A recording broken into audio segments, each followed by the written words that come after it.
Hello there, Twitch and YouTube. Welcome, welcome.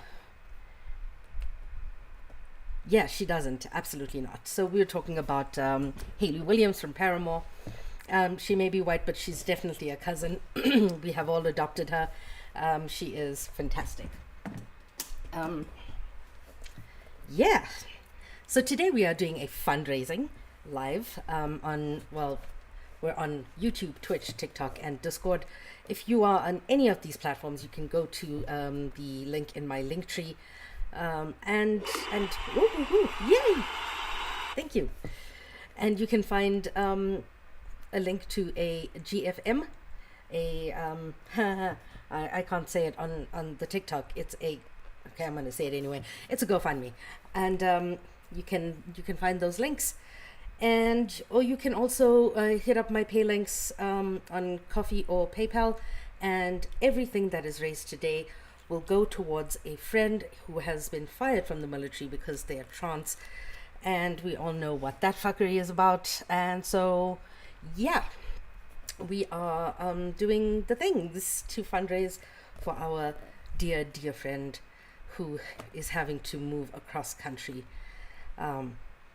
because of finances and the fuckery of the US. So yes, let's all pull together, let's be community, let's do community as community does, and let's get the show on the road. We are reading Orientalism by Saïd, and we are on page 162. No, page 163. Wait, where did we stop? No. Oh, we stopped at page 163. I think. Forgive me if, I'm on the wrong page. But the general idea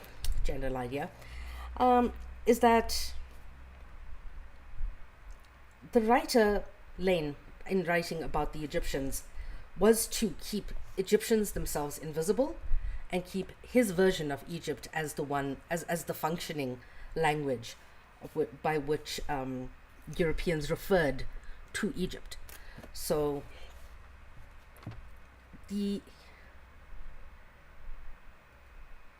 delivery of the Egyptians, any depiction of the Egyptians were done without depth, with this almost sadomasochist idea of like how to treat colonized people. And so he put all of these falsities into the text, describing Muslim Egyptians as lustful and greedy and living lives of excess, when that is the exact opposite of what Muslim people actually live like. And so, yeah, it was awful. He does this not... He does it intentionally, obviously, but the intent is not so much to demean Islam and Egypt as it is to exalt Europe. The only way that Europe could be placed on this pedestal that it was by putting everybody else down, because let's face it, Europe is bland. He would give detail after detail of just this juxtaposition of the Orient and the Occident, Egypt as the Orient and Britain as the Occident, that he reassembled what it actually meant to be Egyptian. He took it apart and he reassembled it in a European's view, and all he had to do was just be European in writing about Egypt, without consultation with the Egyptian people. I want to see those views right up, because we are fundraising for Moss. We are doing this as my birthday present.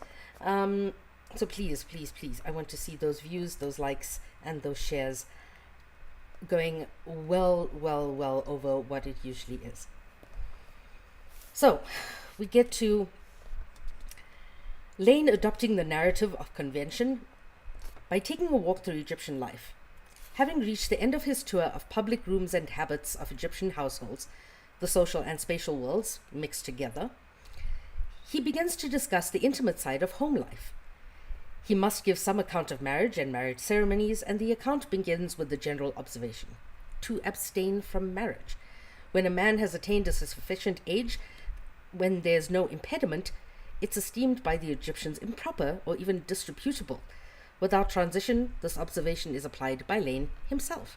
He is found guilty. For one long paragraph, he recounts the pressures placed on him to get married, which he unflinchingly refuses. After an indigenous friend even offers to arrange a marriage of convenience, also refused, the whole sequence is abruptly terminated with a period and dash, and he resumes his general discussion with another general observation. We know that these kinds of things do not... These kinds of... How do I put it? These kinds of observations that are put into the general terms are not coming from a place of goodness. They are coming from a place of insincerity. They're coming from a place of essentially ulterior motives. We have an interruption of the main narrative with untidy detail. We have a firm and literal disengagement of the author from the productive process of Oriental society. Like, he doesn't actually go into why marriage is quote-unquote enforced upon Muslim people and why they do it as such. So when you can't recount the why, is it even true? Why are you even writing about it? Do you have the authority to write about it?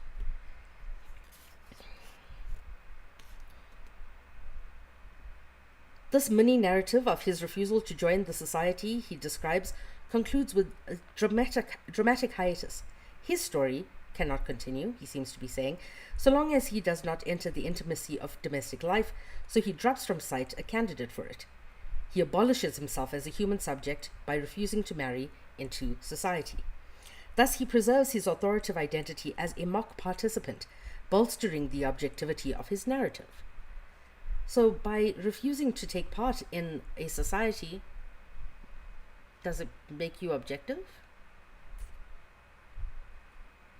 That whole idea of observing from the outside, I don't think it's in any way, shape or form objective. The idea here is not to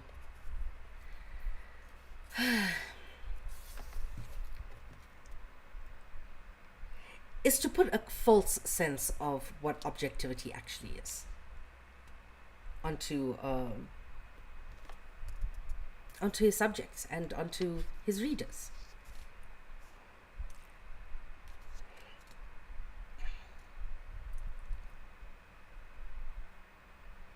If we already knew that Lane was a non-Muslim, we now know too that in order for him to become an Orientalist instead of an Oriental, he had to deny himself the sensuous enjoyments of domestic life. Moreover, he had to avoid dating himself by entering human life cycle. Only in this negative way he could retain timeless authority as an observer. Is being an observer absolutely objective? Not always. Lane's choice was between living without inconvenience and discomfort and accomplishing his study of the modern Egyptians. The result is his choice, plainly to have made possible his definition of Egyptians, since he had become one of them. His perspective would no longer be antiseptically and asexually lexicographical. In two important urgent ways, therefore, he gained scholarly credibility and legitimacy. First, by interfering with the ordinary narrative course of human life. This is the function of his colossal detail, in which observing intelligence of a foreigner can introduce then a piece together of massive information. The Egyptians are disemboweled for exposition, so to speak, and then put together admonishingly by Lane himself, or the Egyptian reader, or the non-Egyptian reader, sorry. Second, by disengaging from the generation of Egyptian Oriental life, This is the function of his subduing an animal appetite in the interest of disseminating information, not in and for Egypt, but in and for European learning at large. To have achieved both an imposition of a scholarly will upon an untidy reality and an international shift away from place of great fame in the annals of Orientalism. Useful knowledge such as his could only be obtained, formulated, and diffused by such denials of being integrated into any given society. Y'all, I still see y'all in that main VC. Y'all.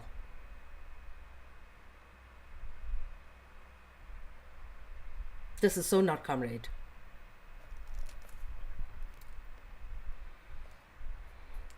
Lane's two other major works, never completed, Arabic Lexicon and uninspired translation of Arabian Nights, consolidated the system of knowledge inaugurated by his book Modern Egyptians. In both his later works, his individuality has disappeared entirely as a creative presence, as of course he has the very idea of a narrative work. Lane, the man, appears only in the official persona of annotator and retranslator, Arabian Nights, and interpersonal lexicographer. From being an author contemporary with his subject matter, Lane became, as Orientalist scholar of classical Arabic work and classical Islam, its survivor. And therein lies the difference. He calls himself a survivor of Orientalism, of not Orientalism, but of the Orient. And that in itself says that being of the Orient is inherently being of trauma.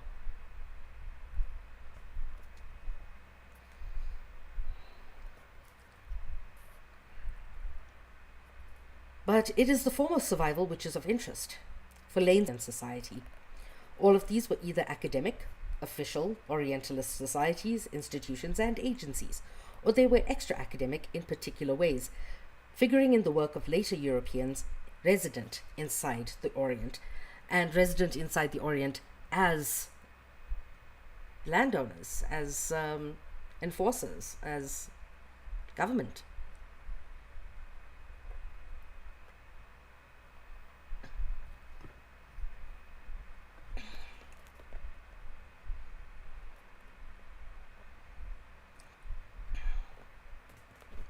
If we read Lane's Modern Egyptians not as a source of Oriental law, but as a work directed towards the growing organization of academic Orientalism, we will find it illuminating.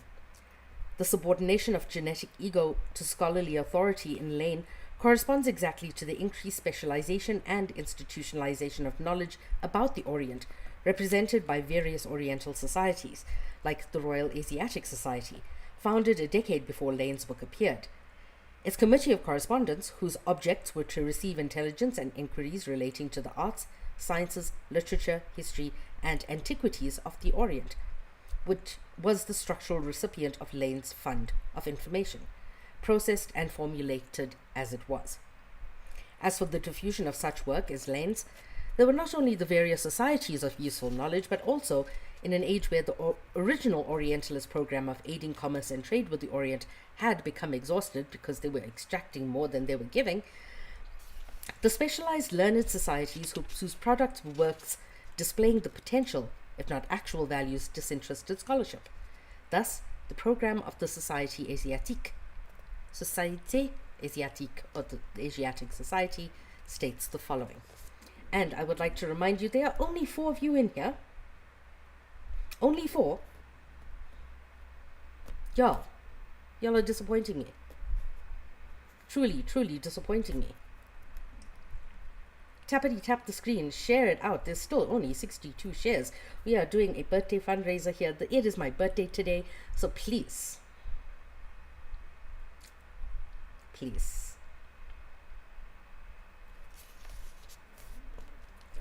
This is a person who needs our help. Urgently. To compose or print grammars, dictionaries, and other elementary books recognized as useful or indispensable for the study of those languages, taught by appointed professors of Oriental languages, by subscriptions or any other means to contribute to the publication of the same kind of work undertaken in France or abroad, to acquire manuscripts or to copy either completely or in part those that are to be found in Europe, to translate or make extracts from them, to multiply their number by reproducing them either by engraving or lithography, to make it possible for the authors of useful works on geography, history, the arts, and sciences to acquire the means for the public to enjoy the fruits of their nocturnal labors, to draw the attention to the public by means of periodic collection devoted to Asiatic literature, to the scientific, literary, or poetic productions of the Orient, and those of the same sort that regularly are produced in Europe, to those facts about the Orient that could be relevant to Europe, to those discoveries and works of all kind of which the Oriental peoples should become the subject. That's important. They should become the subject.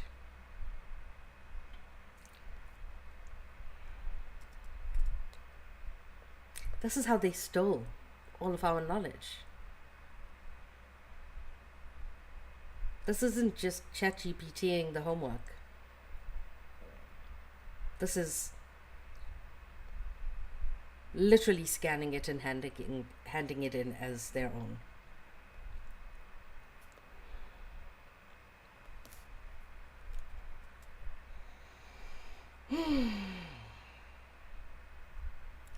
These are the objectives proposed for and by the Asiatic Society.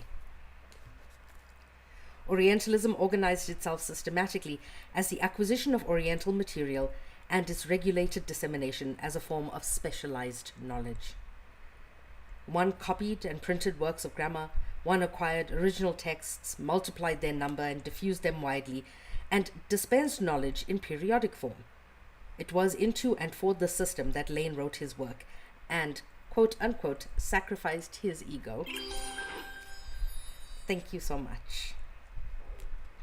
The mode in which his work persisted in the archives of Orientalism was also provided for. There was to be a museum that Saïd wrote about, a vast depot of objects of all kinds, drawings, original books, maps, accounts of voyages, all offered to those who give themselves to the study of the Orient in such a way that each of these students will be able to feel himself transported, as if by enchantment, into the midst of, say, the Mongolian tribes or the Chinese race, whichever he might have been made the object of his studies. It is possible to say that after the publication of elementary books, the Oriental languages, nothing is more important than to lay the cornerstone of these museums, which I consider living commentary upon and interpretation of the dictionaries. And that, to me, is absolutely vile, because their intention, the absolute intention, was to steal work. It was to steal. It was to display things that were not theirs as their own discoveries. Look at how primitive these people are.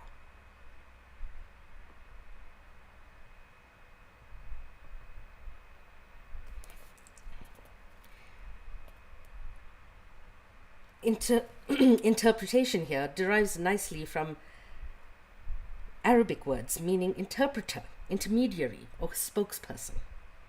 On one hand, Orientalism acquired the Orient as literally and as widely as possible, and on the other, domesticated this knowledge to the West, filtering it through regulatory codes, classifications, specimen cases, periodical reviews, dictionaries, grammars, commentaries, editions, translations, all of which together formed a simulacrum of the Orient reproduced materially in the West for the West.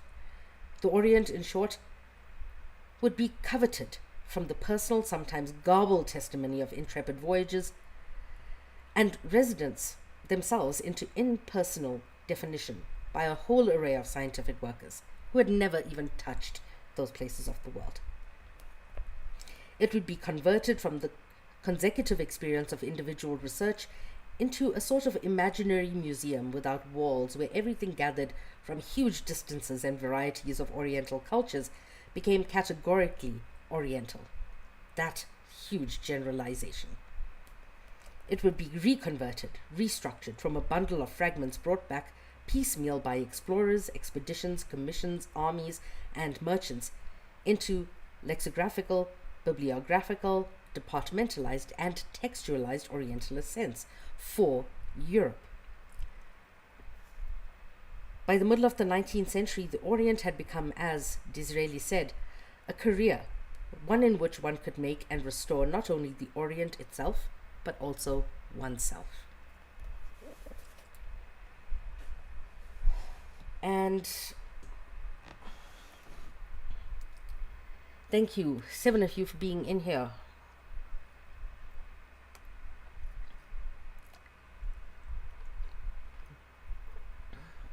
This is not for me, babe. That's for you.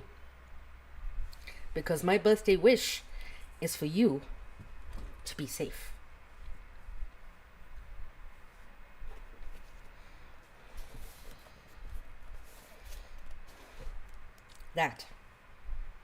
That's for you.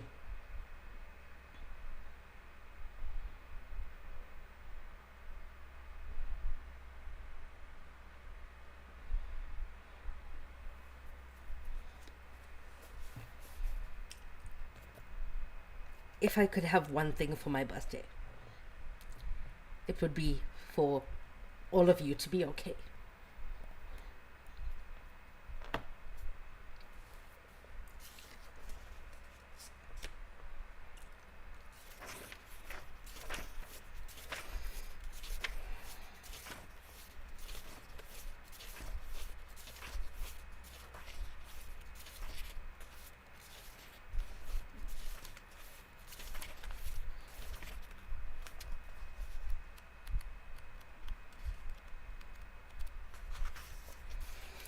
Okay, we are on part 4.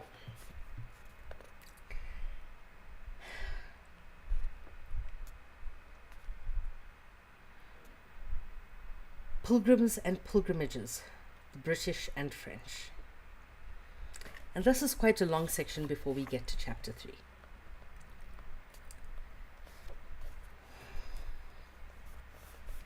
Every European traveller or resident in the Orient has had to protect himself from unsettling influences.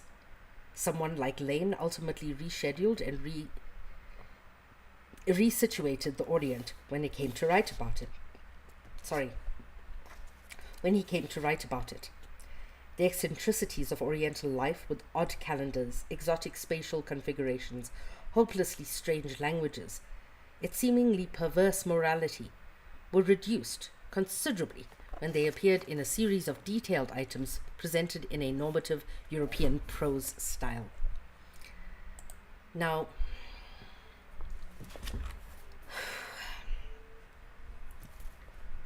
whenever anything has been taken by the West, stolen, put into a museum, or anything of that sort, it has always become a vastly bastardized version of what it originally was.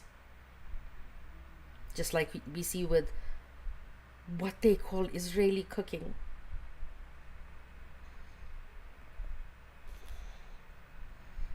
Israelis season their food with thoughts and prayers, and then sprinkle everywhere else in the world with bombs.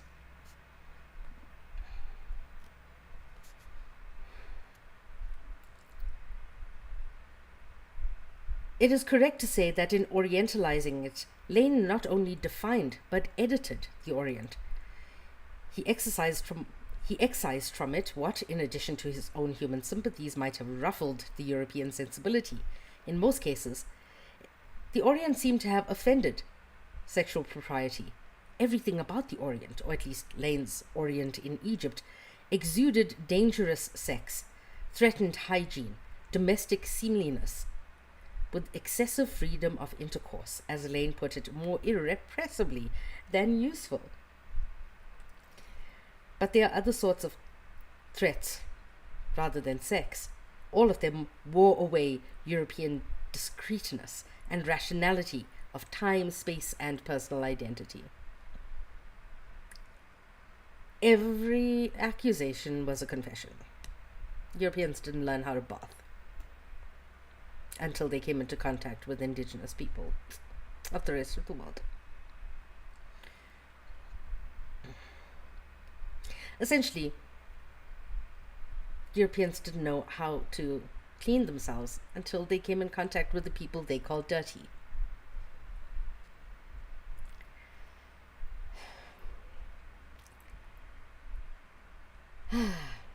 But there are other sorts of threats. La la la la la.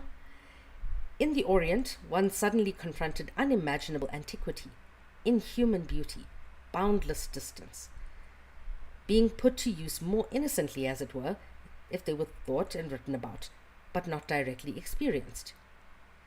In Byron's work Giaour, in the Westdorfliche Divan, in Hugo's Orientals, and the Orient is a form of release, a place of original opportunity whose keynote was stuck in Goethe as northwest and south disintegrate, thrones burst, empires tremble, fly away, and the pure east, and in the pure east taste the patriarch's air. It's that entire annoying bullshit of like, why do white women go to India to find themselves? Please tell me. Can a white woman with a nose ring of which the significance she does not understand tell me why would you go backpacking through India to find yourself?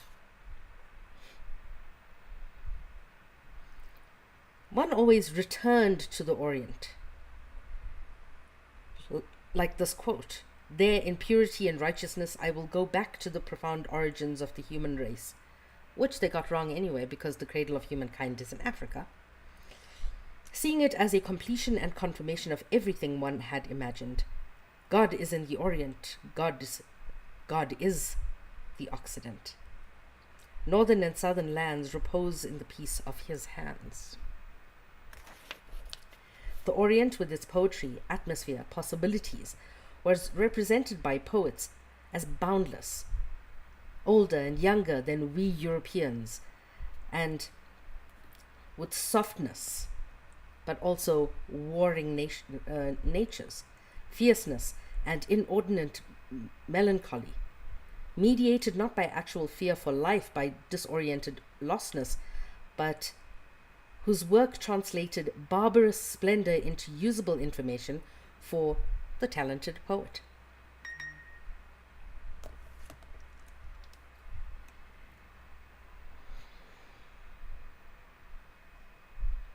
Kiara,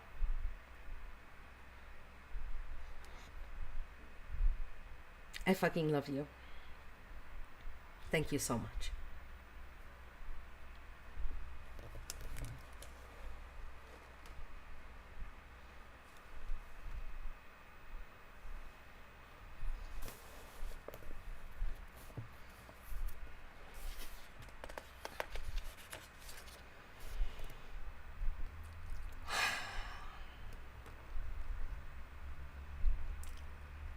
What Orientalists like Lane, Saïd, Renan, Volney, Jones, not to mention the description of Egypt, and other pioneers made available, the literary crowd exploited.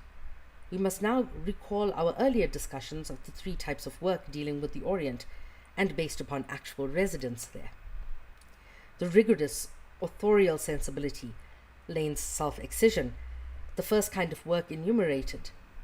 The self is there prominently in types 2 and 3, subservient to the voice whose job it is to dispense real knowledge or dominating and mediating everything that we are told about the Orient. Yet from the end of the 19th century to the other after Napoleon, the Orient was a place of pilgrimage. Every major work belonging to a genuine, if not always academic Orientalism, took form, style, and intention from an idea of pilgrimage. In this idea, as in so many other forms of Orientalist writing, the romantic idea of restorative reconstruction or natural supernaturalism is the principal source.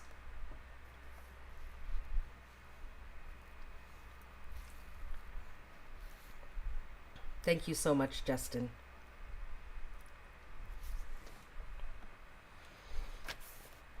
Every pilgrim sees things in his own way, but there are limits to what a pilgrimage can be for, to what shape and form it can take, to what truth it reveals. All pilgrimages to the Orient passed through, or had to pass through, biblical lands.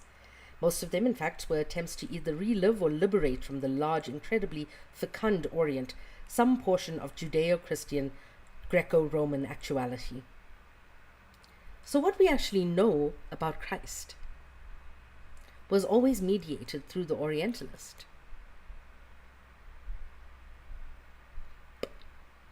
They indeed do worship white Jesus.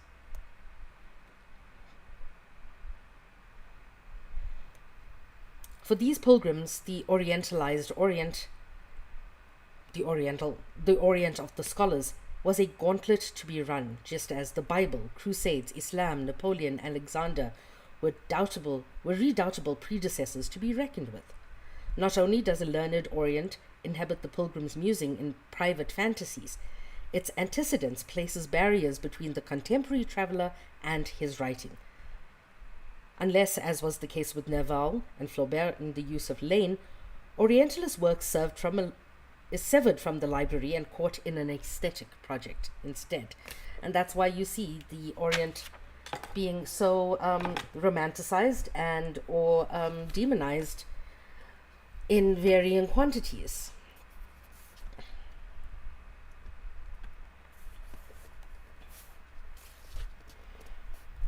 Another inhibition that the Orientalist writing is too circumscribed by is the official requirements of Orientalist learning. A pilgrim like Chateaubriand claimed insolently that he undertook voyages exclusively for his own sake. I went to research these images, and there are all of them. Flaubert, Vigny, Nerval, Kinglake, Disraeli, Burton all undertook their pilgrimages in order to dispel the mustiness of the pre-existing Orientalist archive. What they actually did was pave the way for colonizers to destroy it.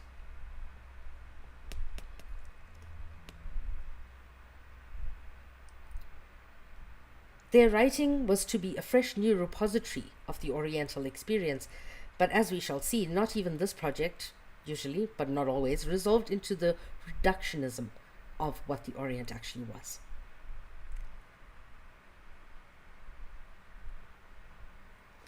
So today I have had Rihanna's underwear, Rhiannon, and Rhiannon's world enter this live.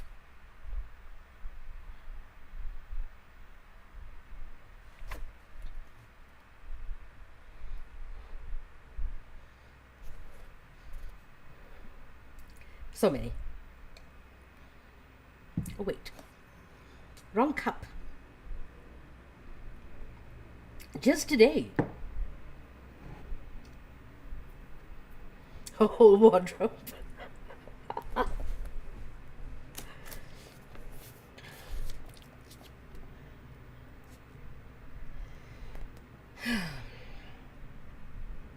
The reasons are complex, and they have very much to do with the nature of the pilgrim himself, his mode of writing, and the intentional form of his work.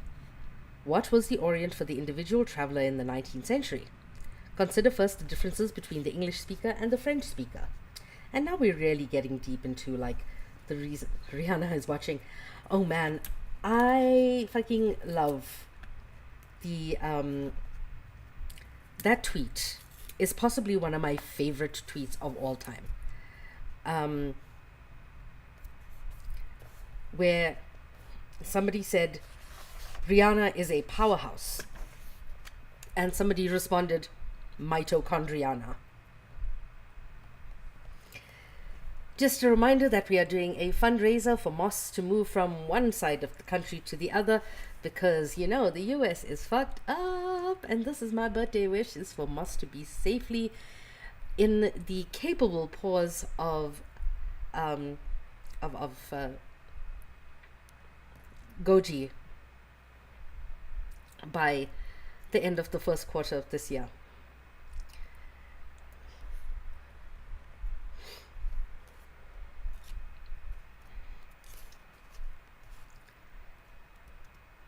What was the Orient for the individual traveller in the 19th century? For the former, the Orient was India. This is the British. Of course, an actual British possession. To pass through the Near Orient was to pass en route to an existing major colony. Already, room available for imaginative play was limited by the realities of existing administration, territorial legality, executive power. Scott, Kinglake, Disraeli, Warburton, Burton, and even George Eliot are writers like Lane himself and Jones before him, for whom the Orient was defined by material possession, by material imagination, as it were. England defeated Napoleon, evicted France, and what the English mind surveyed was an imperial domain by which the 1880s had become an unbroken patch of British-held territory from the Mediterranean to India. To write about Egypt, Syria, or Turkey, as much as travelling in them, was a matter of touring the realm of political will, management, political definition. The territorial imperative was extremely compelling even for the unrestrained writers such as Disraeli, whose Tancred is not merely an Oriental lark, but an exercise in astute political management of forces and territories. In contrast, the French pilgrim was imbued with the sense of acute loss of the Orient. He came there to a place in which France, unlike Britain, had no sovereign presence. The Mediterranean echoed with the sounds of French defeat, from the Crusades to Napoleon, what was to become known as La Mission Civilisatrice began in the 19th century as a political second best to Britain's presence. Consequently, French pilgrims from Volney on planned and projected for imagined and ruminated about places that were principally in their minds.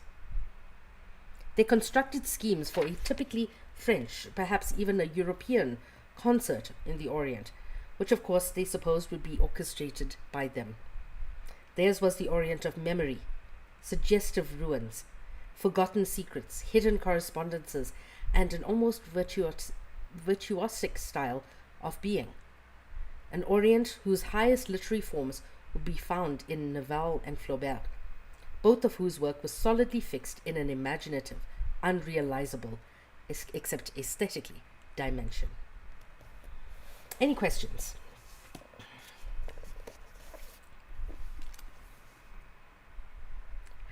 So the fundraiser is sitting at $90. We are $90 away from reaching this goal. As always, whenever we do a fundraiser, the gifts go towards the goal as well.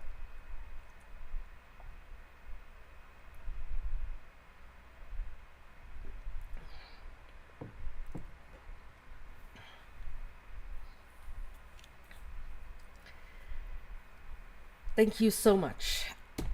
If you have any questions, please let me know in the chat, because, you know,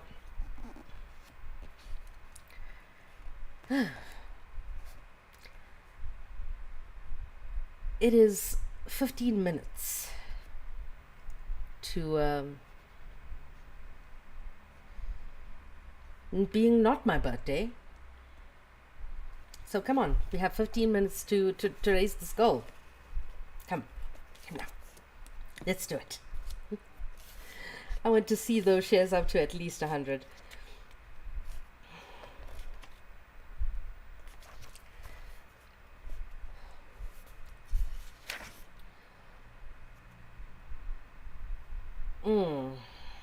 Now he goes into the idea of pilgrimage as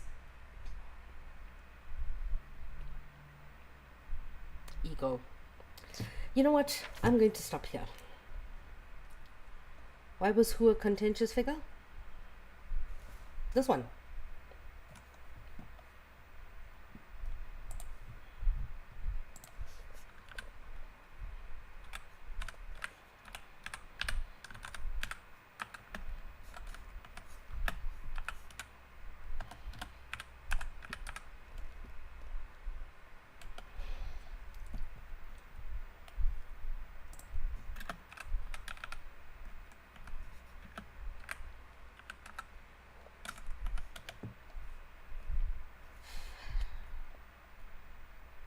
Is that the question?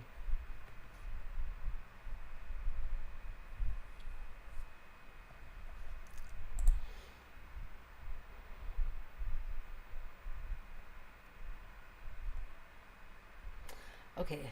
I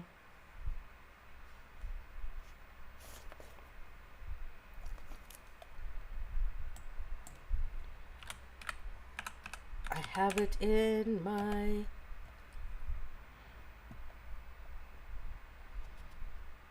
thingy bobs.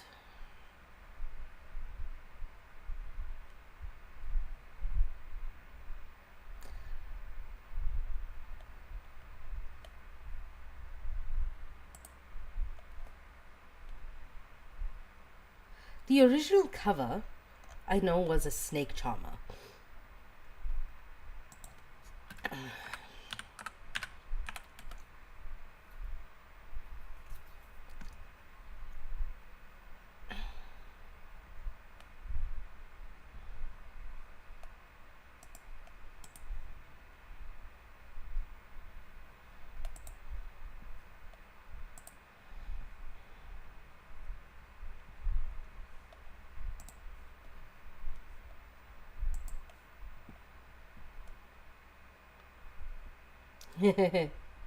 Hi.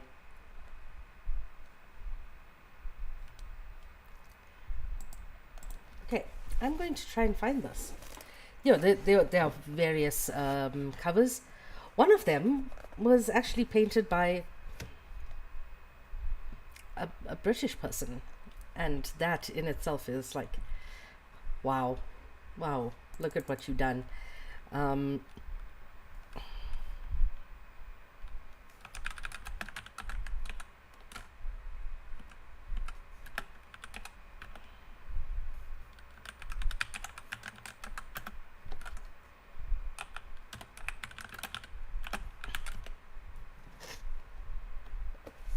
no, a Brit's like,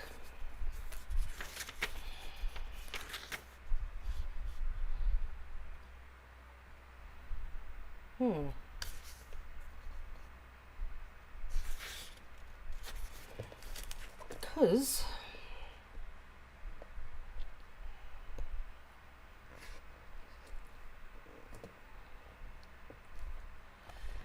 La Grande Asiatique.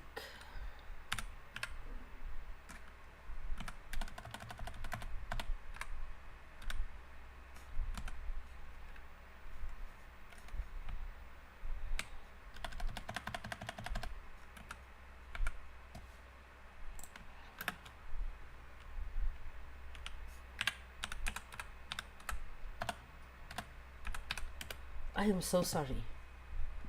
La Grande Asiatique.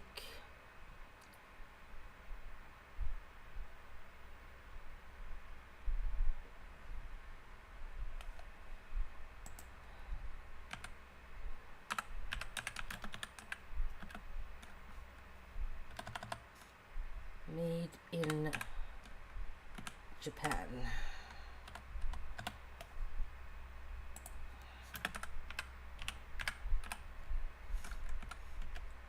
La Grande Odalisque by Marshall Reissé, created in a Nouveau style.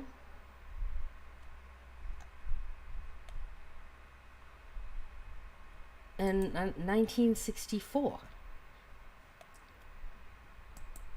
Odalisque, that's what it's called. I don't know why it was used as the cover, because this was a French artist, acrylic on fabric.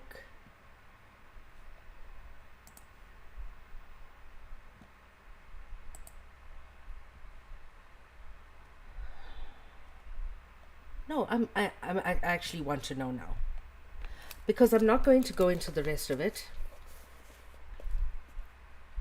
because he goes into Judeo-Christianity and all of that, and it's my birthday. I don't want to go into that.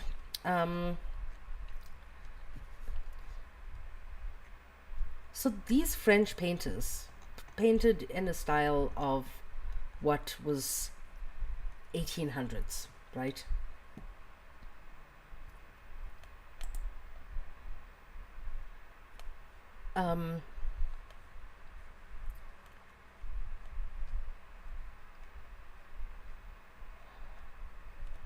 but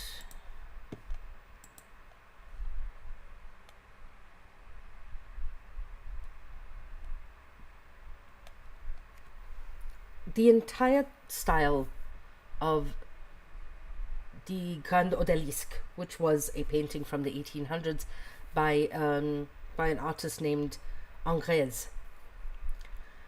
This is called Made in Japan, Le Grand Odalisque, which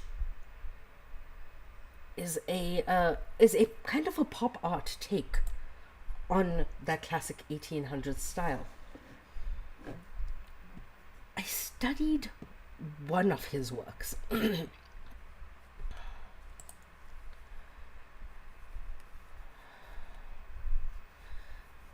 There's no real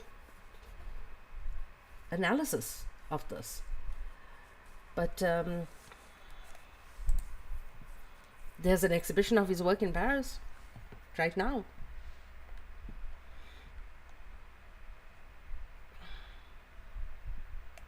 At the Menor Gallery in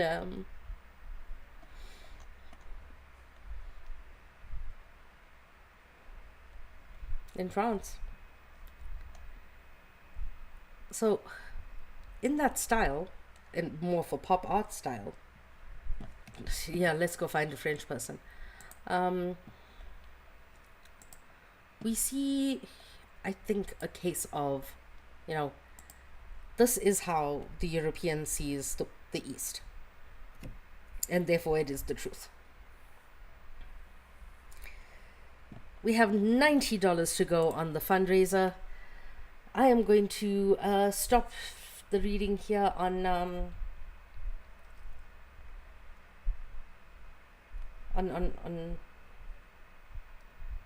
Twitch and YouTube. Tomorrow we'll be reading Abolition Feminism Now. If you want to join my server, you are most welcome to.